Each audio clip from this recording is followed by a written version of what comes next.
আনদিনাৰ দৰে আজিও আমাৰ মাজত উপস্থিত আছে জ্যোতিষ শাস্ত্ৰবিদ কিৰো ইয়ং আমি এই মুহূৰ্তত আপোনাক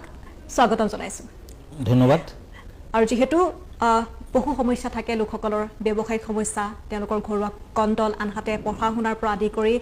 ঘৰখন তেওঁলোকে কেনেদৰে স্থাপন কৰিব ক'ত স্থাপন কৰিব তেওঁলোকে আঙুঠি কি আঙুঠিত পৰিধান কৰিব যিসকল জাতক জাতিকা থাকে ৰাশিফলৰ আমি প্ৰথমে ৰাশিফলৰ মাজতে আগবঢ়ো হয় নিশ্চয়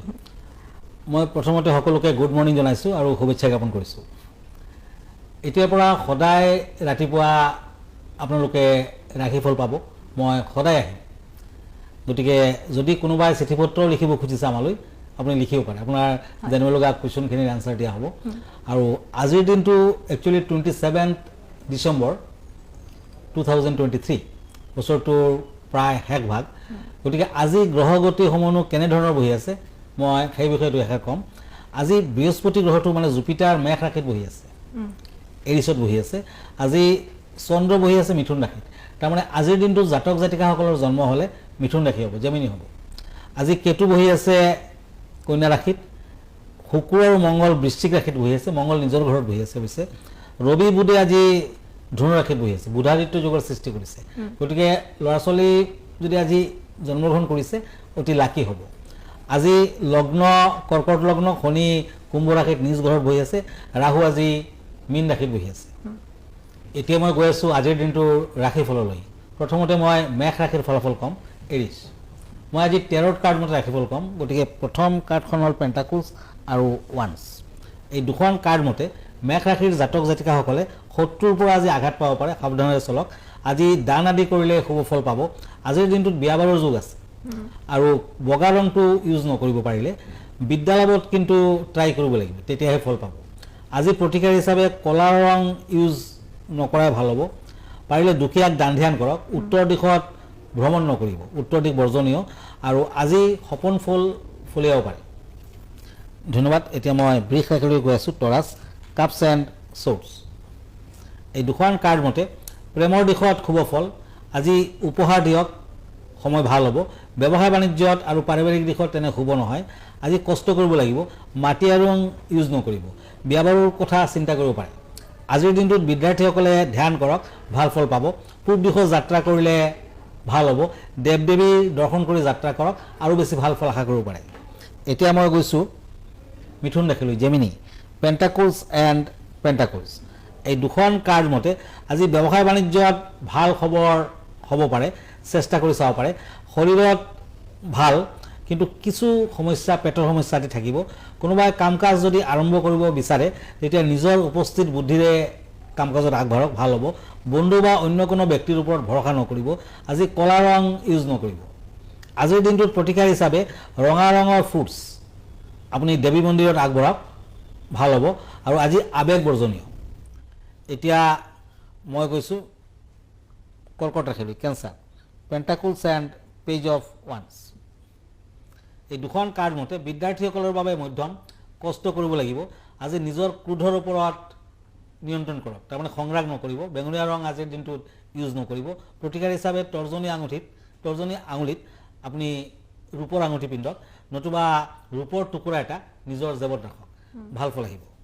আৰু এয়া যিহেতু আমি চাৰিটা ৰাশিফল আপুনি জনালে আমি পূৰ্বতেও আমি চিঠিৰ কথা উল্লেখ কৰিছিলোঁ যে চিঠি বিভিন্নজনে প্ৰেৰণ কৰিছে আজিও আমাৰ হাতত আছে চিঠি এই মুহূৰ্তত মই এখন চিঠি হাতত লৈছোঁ আজি প্ৰেৰণ কৰিছে শিৱসাগৰ ডিমৌৰ পৰা বিনয় দাসে তেওঁ কৈছে যে কিৰো ইয়ং ডাঙৰীয়া মই এজন দুখীয়া ল'ৰা বহু কষ্ট কৰি এটা ব্যৱসায় আৰম্ভ কৰিছিলোঁ লকডাউনৰ টাইমত সেইটোত বৰ লোকচান হ'লোঁ আনহাতে কোনোমতে চৰকাৰী লোন লৈ তেওঁ আকৌ ব্যৱসায়টো আৰম্ভ কৰিছোঁ বুলি কৈছে আৰু হাইৱেৰ কাম হৈ আছে তাৰ বাবে তেওঁ দোকান ভঙা হ'ল আৰু কি কৰিম তেওঁ এতিয়া ভাবি পোৱা নাই আচলতে ৰাতি টোপনি তেওঁ নধৰে বুলি কৈছে আৰু খাবলৈও নোৱাৰা হৈছোঁ বুলি তেওঁ উল্লেখ কৰিছে এয়া ডিমৌৰ পৰা বিনয় দাসে প্ৰেৰণ কৰিছে চিঠিখন হয় বৰ দুখ লগা চিঠিখন আচলতে অভাগা জলৈ যায় শুলে বিন্ধে বৰলে খায় যদি আপোনাৰ ভাগ্যই আপোনাৰ সহায় নকৰে আপুনি যোনফালে নাযাওক কিয় সদায় আপোনাৰ বাধা থাকিব কতো আপুনি ছাকচেছ হ'ব নোৱাৰিব আৰু কোভিড বা তেনেধৰণৰ যিবোৰ কথা সেইবিলাক আচলতে এটা বাধা নডাউট প্ৰকৃতিয়েও কিছুমান বাধা দিয়ে কিন্তু আপোনাৰ যদি লাক ভাল থাকে তেতিয়া কিন্তু সঁচাকৈ আপুনি সোনকালে আগবাঢ়িব পাৰিব কোভিডৰ পিৰিয়ডতো চাব বহুতে কিন্তু বহুত টকা পইচাৰ মালিক হৈ গৈছে তেনেকুৱাও দেখা গৈছে গতিকে গ্ৰহৰ কুপ্ৰভাৱ আপোনাৰ ওপৰত বিদ্যমান দুখ কষ্ট বিপদ আদিৰ বাবে আপুনি এটা কাম কৰক আপুনি পাৰিলে এটা ৰত্ন পিণ্ডক লাকি ষ্টোন আপোনাৰ বাবে হ'ব মই দেখুৱাই আছোঁ সেয়া হ'ল এটা ফিৰোজা ৰত্ন এয়া হ'ল এটা ফিৰোজা এই ফিৰোজাটো আপুনি পাৰিলে লিটিল ফিংগাৰত পিন্ধিব আৰু বুধ গ্ৰহৰ বাবে পিন্ধক পাৰিলে আপুনি এটা বুধবাৰ দিনা ঘৰখনত 5জন সৰু ল'ৰাক বালক ভোজন দিয়ক পায়স খুৱাব গ্ৰীণ কালাৰৰ কাপোৰ কানি দান দিব 5 টকাৰ কইন এটা দান দিব তাৰ পাছত আপুনি ব্যৱসায় বাণিজ্যৰ আকৌ আৰম্ভণি কৰক আপোনাৰ ফল আহিব ফিউচাৰ আপোনাৰ বেয়া নহয় নাই তেওঁ পাথৰটো কোনখন হাতত পিন্ধিব লিটিল ফিংগাৰত পিন্ধিব আৰু কোনখন হাতত সোঁ হাতত পিন্ধিব আৰু বুধবাৰ দিনা পিন্ধিব শুদ্ধ কৰি ল'ব তাৰ পাছত পিন্ধিব গা ধোৱাৰ পাছত পিন্ধিব মই কিন্তু আপোনাক এটা কথা সুধিব বিচাৰিছোঁ যিহেতু আপুনি ভাগ্যৰ কথা কৈছে যে লোকজনে তেওঁ সমস্যাসমূহৰ কথা ক'লে আমি প্ৰায় কওঁ যে মোৰ ভাগ্য বেয়া মই কিবা এটা কাম কৰিবলৈ গৈছোঁ পৰীক্ষা এটা দিবলৈ গৈছোঁ বা ভাগ্যত বা কি হয় সফল হ'ম নে নহ'ম ভাগ্যৰ কথা খুব কোৱা যায় আৰু বিশেষকৈ হাতৰ যি ৰেখা হস্তৰেখা আমি চাবলৈ দিওঁ বা এই ক্ষেত্ৰত আমাৰ ভাগ্য ৰেখাডাল কেনেধৰণৰ হয় বা কোনো লোকৰ যদি ভাগ্য ৰেখাডাল যদি নাথাকে আজি সময়ো তেনে তাকৰ গতিকে বেছি বহুলাই কোৱাৰ মানে হেৰি নাই তথাপি মই এষাৰ কথা কওঁ এষ্ট্ৰলজি হস্তৰেখাটো এটা বেলেগ ছাবজেক্ট আৰু এষ্ট্ৰলজিটো এটা বেলেগ ছাবজেক্ট মানে চক্ৰ বিষয় যোনটো আমি চাওঁ গতিকে ভাগ্য চক্ৰত কোৱা হৈছে যে 9th হাউচ আৰু 10th হাউচ 9th হাউচটো হৈছে লাক হাউচ 10th হাউচটো হৈছে কৰ্মৰ হাউচ আপোনাৰ লাক হাউচটো যদি ষ্ট্ৰং থাকে তেতিয়া কৰ্মৰ হাউচটোত অকণমান দুৰ্বল থাকিলেও কিন্তু আপুনি সোনকালে আগবাঢ়ি যাব আৰু সকলো দিশত আপোনাৰ সফলতা আহিব কিছুমানৰ লাক হাউচটো কম তেতিয়া যথেষ্ট ষ্ট্ৰাগল কৰিবলগীয়া হয় কিন্তু লাক হাউচটো আপুনি জয় কৰিব পাৰে যদি আপুনি কৰ্ম বেছি কৰে গতিকে দুটাই লাগিব কৰ্মও লাগিব ভাগ্যও লাগিব তেতিয়াহে আপুনি জীৱনত সফলতা লাভ কৰিব পাৰিব ঠিক আছে আমি পৰৱৰ্তী ৰাশি মাৰ্জলৈ যাওঁ এতিয়া হয় মই এতিয়া সিংহ ৰাশিৰ ফলাফল ক'ম লিঅ' মই দুখন কাৰ্ড লৈছোঁ cups and king of shorts এই দুখন কাৰ্ড মতে সাংসাৰিক দিশত আজিৰ দিনটো শুভ প্ৰেমৰ ক্ষেত্ৰত আগবাঢ়িব পাৰে বেয়া নহয় বিদ্যালাভত শুভ নীলা ৰং বৰ্জনীয় আজি কলা সৰিয়হ পানীত বিসৰ্জন দিয়ক এতিয়া হওক কন্যা ৰাশিলৈ কাপছ এণ্ড কাপছ এই দুখন কাৰ্ড মতে আজিৰ দিনটোত প্ৰেমৰ দিশত আগ নবঢ়াই ভাল হ'ব আৰ্থিক দিশত শুভ ফল তেনে পোৱাৰ সম্ভাৱনা নাই আজি পঢ়া শুনাৰ প্ৰতি গুৰুত্ব দিয়ক গেৰুৱা ৰং ব্যৱহাৰ নকৰিব আজিৰ দিনটোত নিমখ পানী পুৱা গধূলি বাৰীৰ চৌদিশে ছটিয়াই দিয়ক ভাল ফল আহিব এতিয়া মই আহিছোঁ তুলা ৰাশিলৈ লিব্ৰা শ্বৰ্টছ এণ্ড ওৱান্স এই দুখন কাৰ্ড মতে ঘৰুৱা দিশত কিছু অশান্তিৰ সৃষ্টি হ'ব পাৰে আজি সন্তানে কৰা খৰচৰ ওপৰত লক্ষ্য ৰাখক কৰ্মৰ ক্ষেত্ৰত শুভ ফল দেখা যায় আজি দান কৰিব পাৰে আজি বগা ৰং নতুবা বগা ৰঙৰ বস্তু নিজৰ লগত ৰাখক ভাল ফল আহিব এতিয়া আহিছোঁ বৃশ্চিক ৰাশিলৈ Scorpio' pentacles and knight of ওৱান্স এই দুখন কাৰ্ড মতে বৃশ্চিক ৰাশিৰ জাতক জাতিকাসকলৰ কৰ্মজীৱনত শুভ ফল লাভৰ কাৰকতা ভ্ৰমণৰ যুগ আছে ক্ৰোধৰ পৰা বিবাদ হ'ব পাৰে সংৰাগ বৰ্জন কৰাৰ ভাল হ'ব আজি ঘৰুৱা দিশ বৰ এটা শুভ নহয় য়েলো কালাৰটো এভইড কৰক হালধীয়া কালাৰ ইউজ নকৰিব আজি বগা ৰঙৰ ৰুমাল এটা হ'লেও নিজৰ লগত ৰাখক আৰু বগা সূতা এডাল নিজৰ সোঁ হাতত মেৰুৱাই ৰাখক ভাল ফল আহিব আজি টপিক্সটো হ'ব বেলগছৰ ওপৰত আজি মই বেলগছৰ ওপৰত টপিক্স ক'ম মই বেল গছডাল দেখুৱাই আছোঁ এয়া হ'ল বেলগছ বেলগছত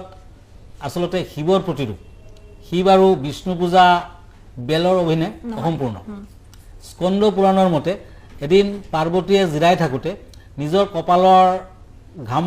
ঘামৰ পৰা এটোপাল ঘামৰ পৰা পৰ্বতত বেলগছৰ সৃষ্টি হৈছিলে মন্দাৰ পৰ্বতত আৰু তিনপটীয়া বেলগছটোত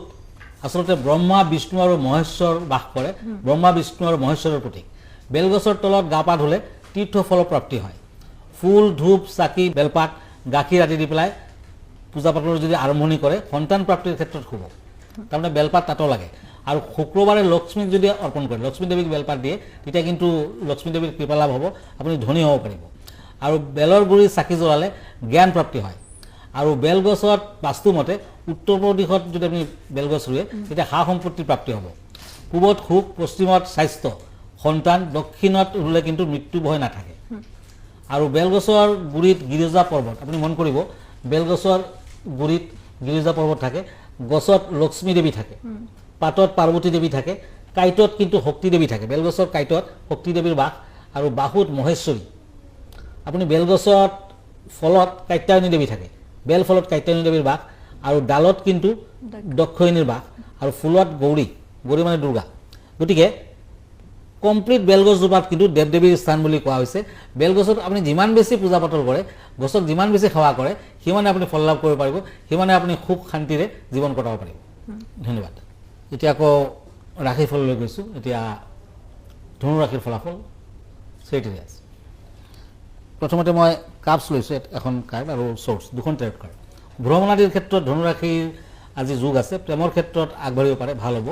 আজি আপোনাৰ অধিক জ্ঞানৰ বাবে ঘৰুৱা মতবিৰোধ হ'ব পাৰে। আজিৰ দিনটোত ৰঙা আৰু মাটিয়া ৰংটো ব্যৱহাৰ নকৰাই ভাল হ'ব।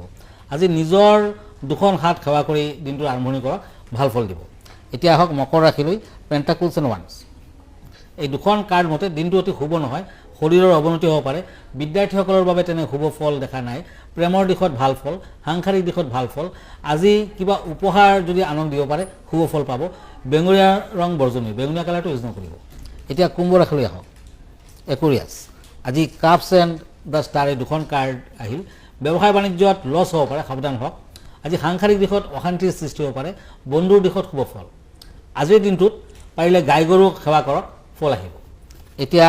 মই মীন ৰাশিলৈ গৈছোঁ, পেণ্টাকুলছ এণ্ড পেণ্টাকুলছ। এই দুখন কাৰ্ড মতে শিক্ষাৰ দিশত ভাল ফল। আজি আপোনাৰ মনৰ দৃঢ়তা